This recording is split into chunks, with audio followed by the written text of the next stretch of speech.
Welcome to this episode of our program, Daily Debate. As usual, we will be discussing an important topic. Tonight we'll be focusing on the fourth generation's cities. That is in light of President Abdel Fattah al-Sisi's inauguration to the first phase of the Mansoura new city, the first of those fourth generation cities. Egypt has already embarked on a state of ambitious and new fourth generation smart cities on the cusp of the nation's sustainable development strategy 2030 in a bid to increase residential areas, improve the quality and absorb the population surge. Just to remind people that Compass during the past 2 months or said that during the past 2 months or nearly 2 months, there has been 250,000 new people born. The fourth generation cities are integrated cities in terms of availability of service and the use of advanced technologies in infrastructure and facilities, and is seeking to shape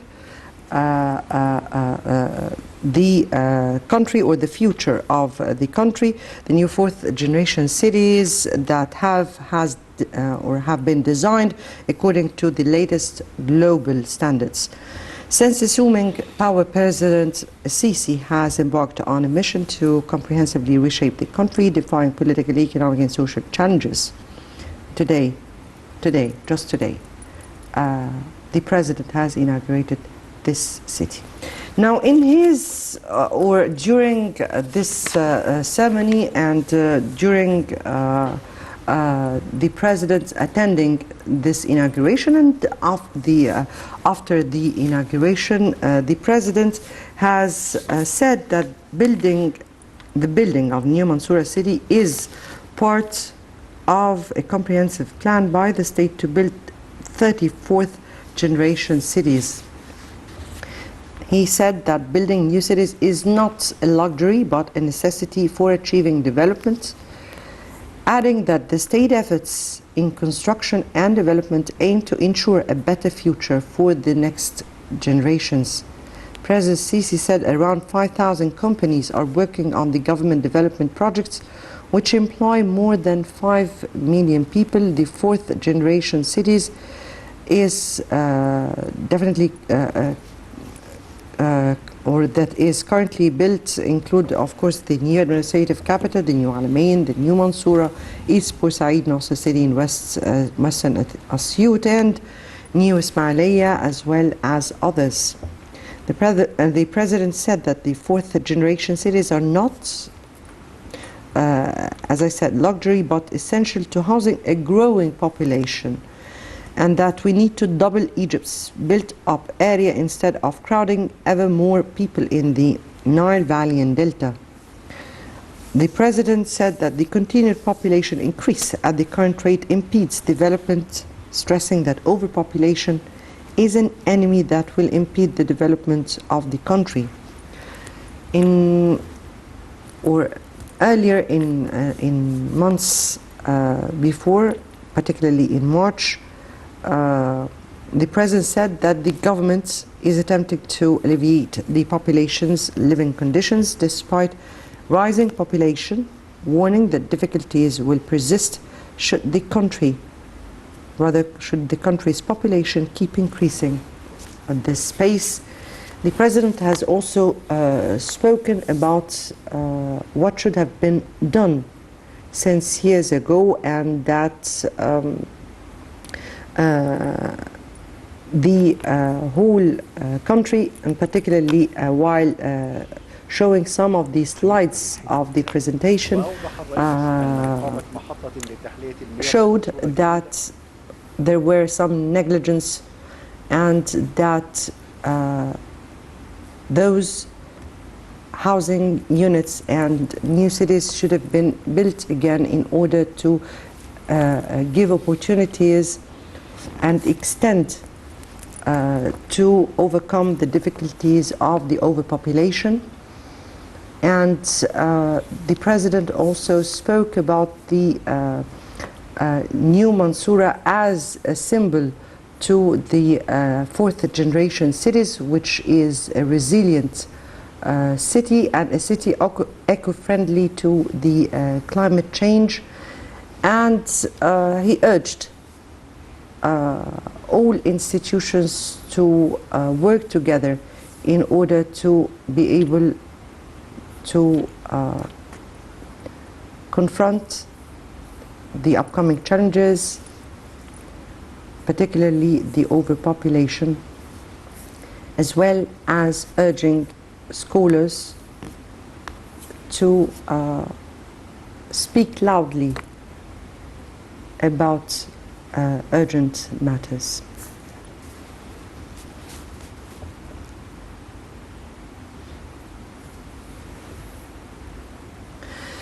Right, welcome back, and that is our focus tonight in our show. Let me first welcome our distinguished guest, engineer Hassan Shaban, political analyst, and thank you so much for being with us. Thank you. Thank you very much. Appreciate it. Before we delve into our discussion, let me first take this first report, and President Sisi inaugurates the new city of Mansoura. Let's watch. President Abdel Fattah al-Sisi inaugurates this morning the new city of Mansoura and the new Mansoura University, and inspects the village of Al-Hisas in the Shirbin Center, one of the villages of the Decent Life Initiative. The first phase of the new Mansoura city project is built on an area of 2,063 acres. The inauguration ceremony of the first fourth generation city was attended by Prime Minister Dr. Mustafa Madbouli, Minister of Housing and Urban Communities Asim Al-Ghazzar, as well as a number of high-ranking officials. Presidential spokesman Ambassador Bassam Radi said that the new city of Mansoura, which mediates the governorates of Daqahliya, Kafr al-Sheikh and Damietta, comes within the framework of a group of new smart cities that the state has embarked on constructing across Egypt, and it is considered one of the development arteries on the northern coast of Egypt. He added that the new city of Mansoura is being implemented in 4 stages, and the land area of the first phase is 2,063 faddans, representing 40% of the total area of the city, which will cover 5,913 faddans. It is located on the coastal road with a length of 14 kilometers and includes 3 types of social, medium, and tourist housing projects. New Mansoura includes the luxury housing project Jannah. It includes 462 buildings with 11,232 housing units under the Dar Misr project, with 196 buildings, 4,704 apartments, social housing 58 buildings with 1,392 units. The city includes 8 commercial markets and schools covering all educational levels and a huge desalination plant. The new Mansoura University covers an area of 127 acres and includes 6 faculties. The facilities and services include government areas, markets, places of worship, cultural and recreational areas, areas for restaurants and central gardens, with a coastal view of the Mediterranean Sea for a length of 15 kilometers. Right, welcome back, and let me again welcome our distinguished guest, engineer Hassan Shaban, political analyst. Thank you so much for being with us. Thank you for inviting me. And I have to say here that the President not only urged the institutions to come together in order to be able to collaborate for implementing such a strategy that the country has embarked on since a long period, starting, I guess, 2018.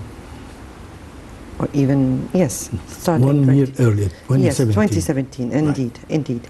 And no, he also called on all the NGOs, the civil society associations, the private sector, and all to work together in order to be able to create the conducive atmosphere that we are really in need. Mm-hmm. This atmosphere that we really need for the investments climate and to create more job opportunities and more. New Mansoura. New Mansoura is the first phase of the first fourth generation city to be inaugurated.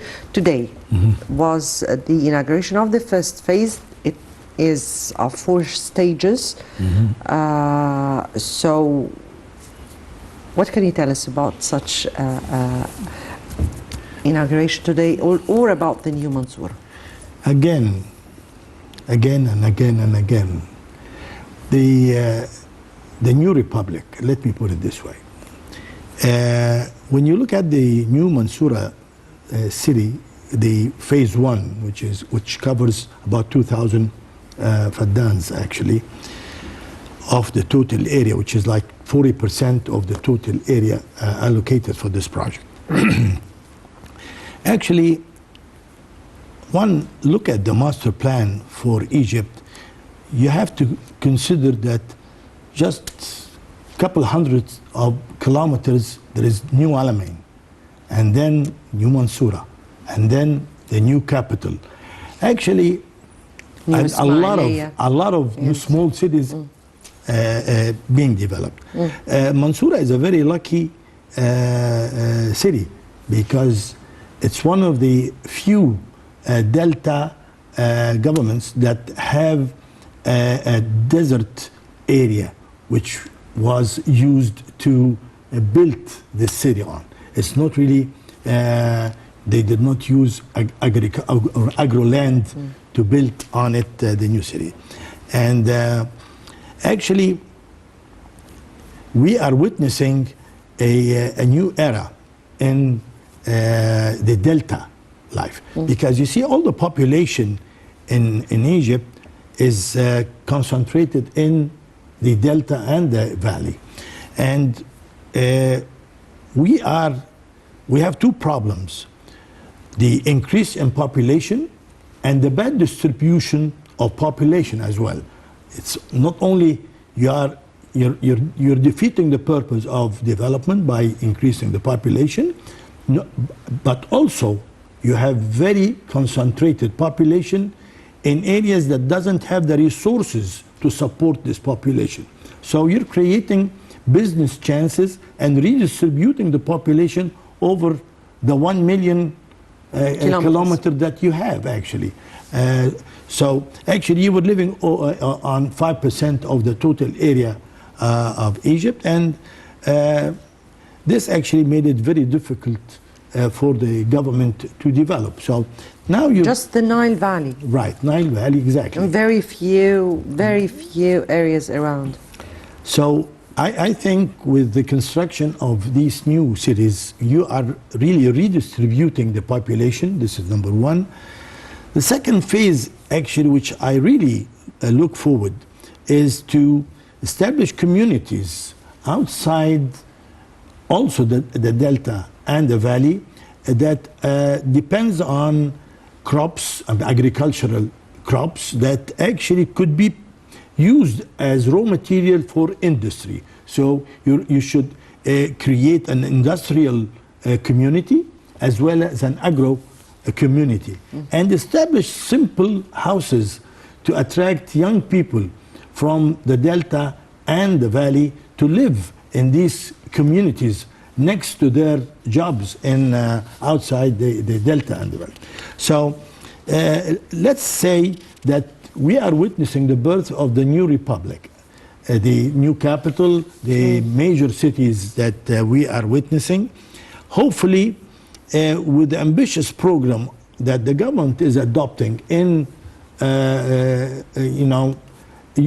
trying to invade the desert and try to turn it to Greenland, I think all of this should be combined with an ambitious program to attract young people to leave the delta and the valley and live in the new areas, actually.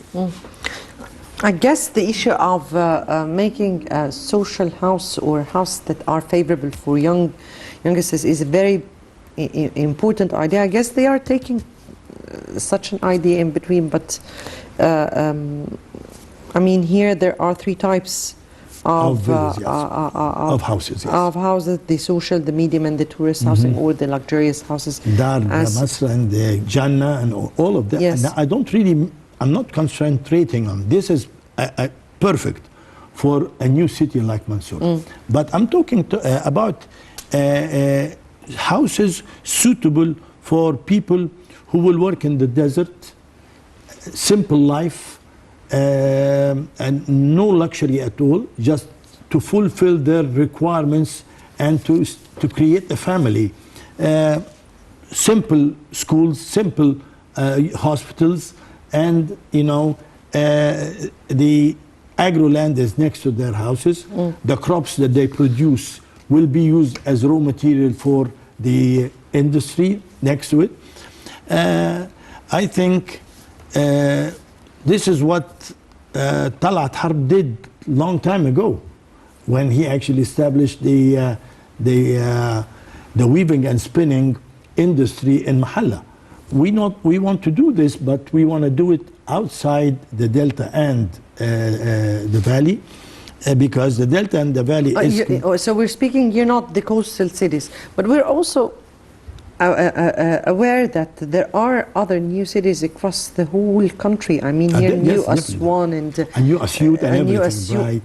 Indeed, and Sinai is also taking lots and lots of attentions. But here we're today in New Mansoura, yes, and the new fourth generation cities. And here, Dr. Ghazar, or the Minister of Housing and Urban Communities, said that this new Mansoura and new cities to follow are considered resilient cities. People would not understand what is the meaning of resilient, and why the minister is speaking about a resilient city. Because actually a resilient city is a city that is trying to cope with the changes that are taking place in the modern era that we live in right now on Earth. Pollution-wise, energy, planning, the whole thing needs to be up to date and copes with the latest ideas to establish a city. As long as you're establishing a city from scratch, you might as well do it as per the international standards that we have reached. So we have, in Alamein and in Mansoura and in the new capital, I think we all should be very proud of what's taking place. But nevertheless, there is a lot of things that will be considered. We're using desalination on stations on a massive desalination scale to keep on producing water, the required water even for drinking, not only for irrigation. But before I go to the desalination station, because the president here has spoken about desalination stations in all the coastal cities, that was very important. But let me here finish the issue of resilience, and because also the president, when he spoke about a resilient city, he said that it's a city that is built in an eco-friendly way, and also to counter the repercussions of the climate change. So instead of building or going on with measures that will cost us billions of dollars, and would be... I could illustrate on this. Please. Actually, we all know that the North Pole and the South Pole are melting in a way that will increase or make most of the seas and the oceans get a little bit higher. The level, yes. So actually, we are under the threat that the Mediterranean itself will rise to like 50 centimeters within the next 80 years or something like that. So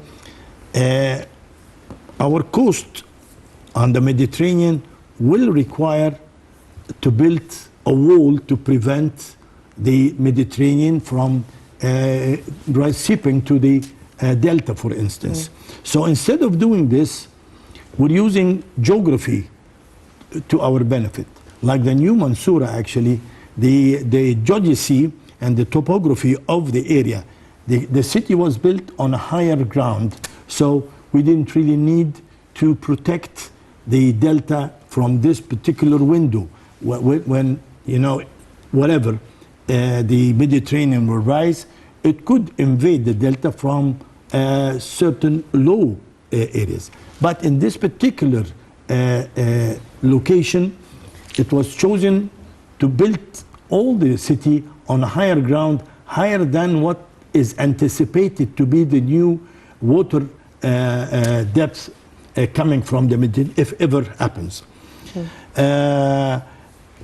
That actually reduces the cost of trying to protect our coast, because there is areas where they're really low, and the government will have to face this by building protection for the delta from these particular areas that faces the Mediterranean from the lake side. I mean, the Manzala lake, the Mariut lake, all of these lakes are connected to the Mediterranean, and once the Mediterranean goes up, definitely simultaneously the lakes will rise up again. So I think it was a smart move to build the Mansoura new city on higher ground. Hopefully, while they're improving the living conditions of the lakes in the north of the delta, and they will be dredging these lakes to increase the depth and make it suitable for fishing and so forth. Hopefully, the dredged material could be dumped on the shores of these lakes, and this automatically will form the wall that we are looking for without really costing that much. You dredged to deepen the lake, but at the same time you put the dredged material on the banks of the lakes, so automatically you will create a higher ground to try to protect the delta from from the Mediterranean getting into the delta. That will cost us nothing, except for the dredging. Yes, we could actually, which will be made. We are working on it right now, and it could be used when you deepen these lakes. You could use it as fishing, or a farm for fishing, or growing fish in these particular areas. You could also, strange enough, you could plant the bottom of these lakes, because a lot of the seaweeds, certain countries and certain people eat the seaweeds if we choose the right seaweeds to grow on the bottom of these lakes. A lot of ideas are there, but I think what's happening it means that we are really facing the problem wisely. The Mansoura new city was a good choice. Indeed, indeed.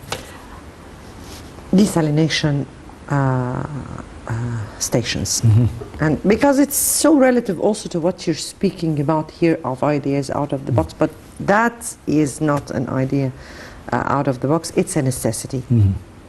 How do you view the desalination stations, particularly that the President spoke about desalination stations all over the coastal cities?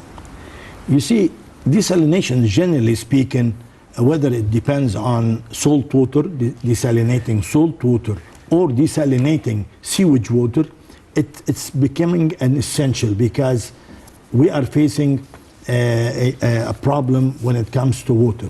Putting in mind a country like England, people drink the same glass of water 7 times before they throw it away.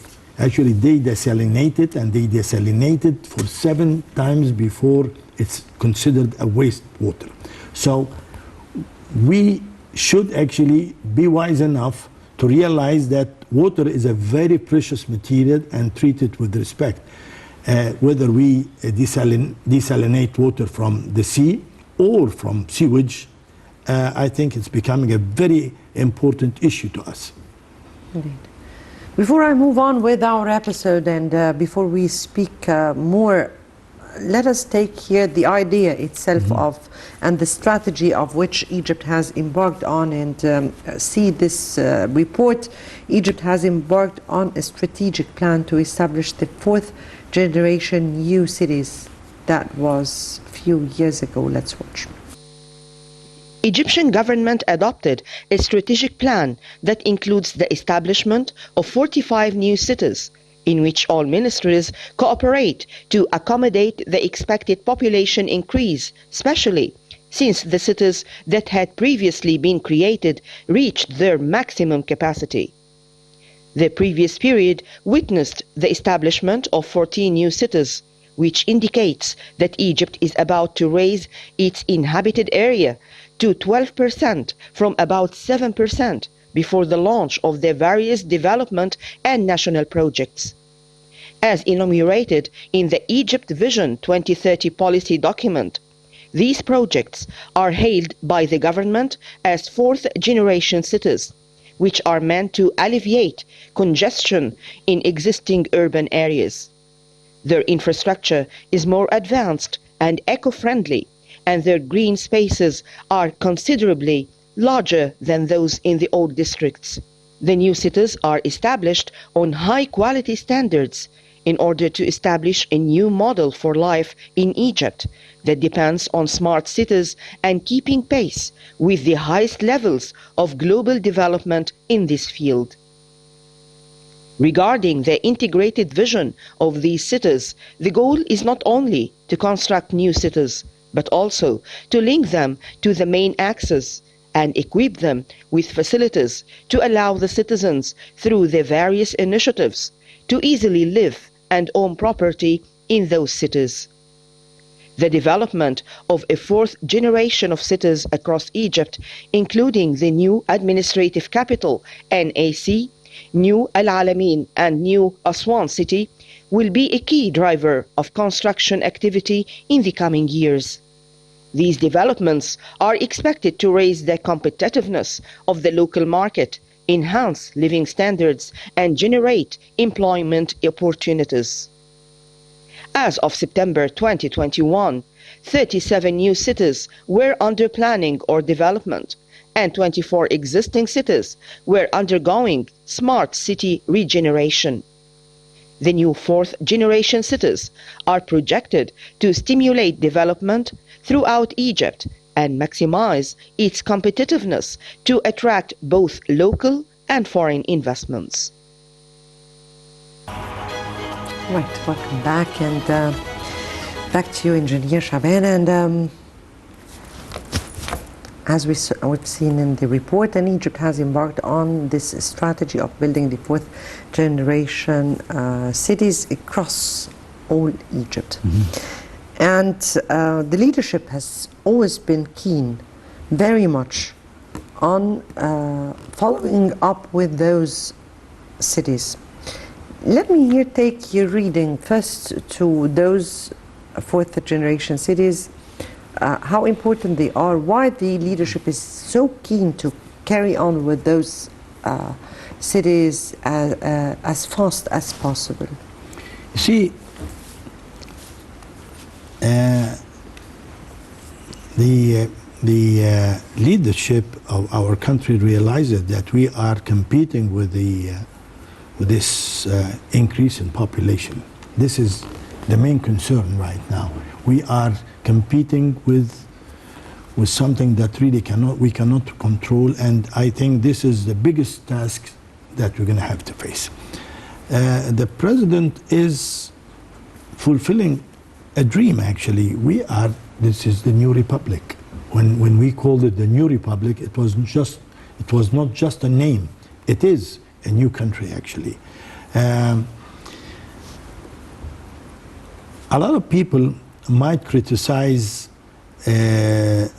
certain projects that are taking place right now, and they might say that the budget for these projects could have been allocated for something else. I would like to give you an example that took place about 90 years ago or 100 years ago.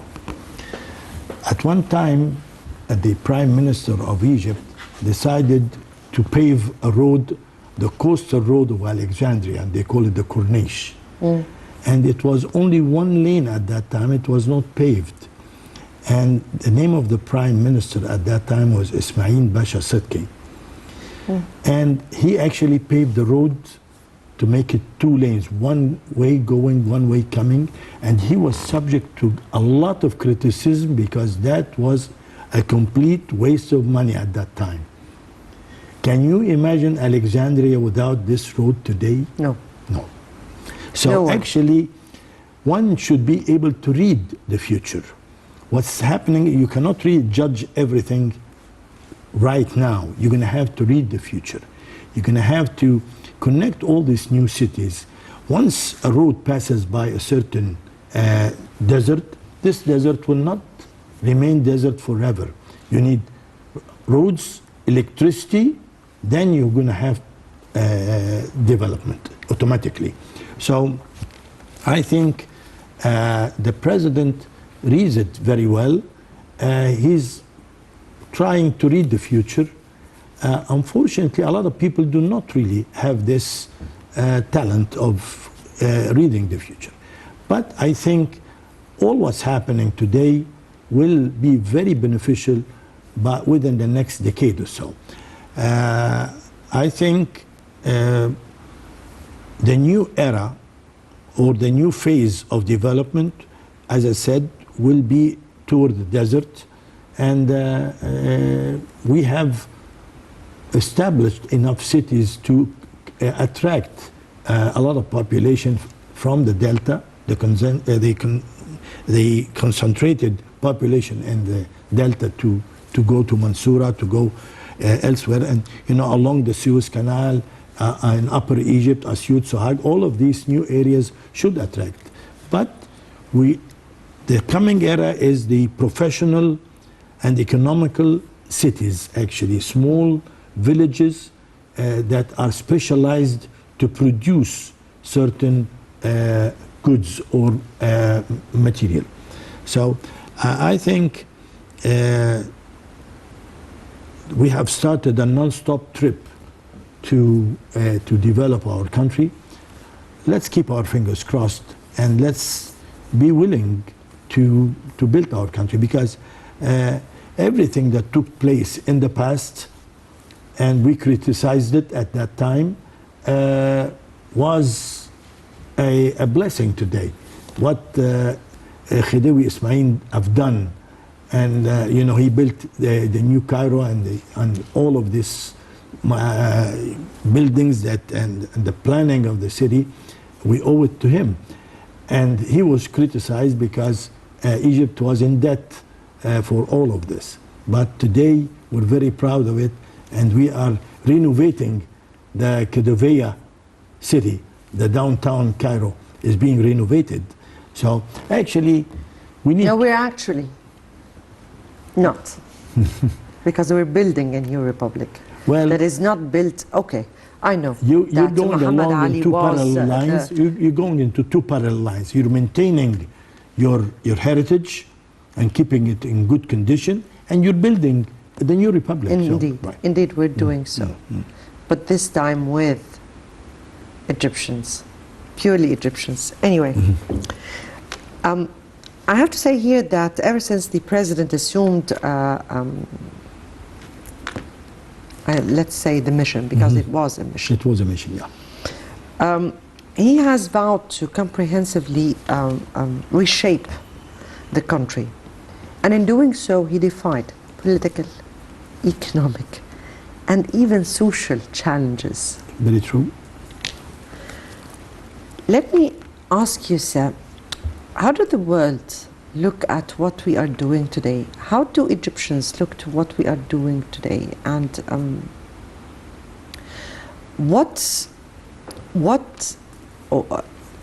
is, or why was that inevitable from the leadership point of view? Well, I'm going to just draw your attention to all the countries that surrounds us today. All of these countries are in chaos today, except Egypt. This is the safe haven in the whole area.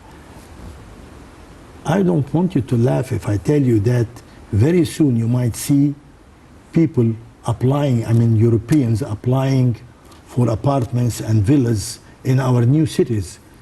So, because they are not, because we're not having more millions of Arabs from all countries who are already here. You're going to have a lot of Europeans leaving their country, asking for better weather, asking for security. You have to remember that Europe is in a state of war right now, and this doesn't really make a lot of people comfortable. I think we should be ready for immigration from Europeans to Egypt. Actually, they will be most welcome, as were all the refugees. Right, we have 6 million refugees, by the way. Yes, indeed. Yes. Egypt always welcomes people, their guests, and part of our own country. They were never really felt like refugees. Have you ever felt that anyone or have we ever? No, they're treated as if they were just regular anybody, citizens. Yes, indeed. Going back to what we were speaking about, and I usually end our episodes here with one of your out-of-the-box ideas. And I hear, or we have spoken about a very important, this project that we spoke about right before the episode. Actually, in one of my positions that I've occupied for some time, it was my mission to shed light on new ideas and people who come up with inventions. One of the inventions that we are should mention is we have an invention in Egypt, pure Egyptian invention, to turn hard waste material to water suitable for irrigation and human consumption. And I wish the government to take this very seriously and assist this man who invented this machine. It's an incinerator friendly to our environment, free of all the hazard materials that could be produced. It requires only a small budget to come up with a beautiful idea. Yes, but I have to end right now. And Engineer Hassan Shaban, political analyst, I think that was a very beautiful idea, by the way. We thank you so much for being with us tonight. Thank you. I guess that takes us to the end of the episode. And our next episode of debate would be on Sunday. Good night.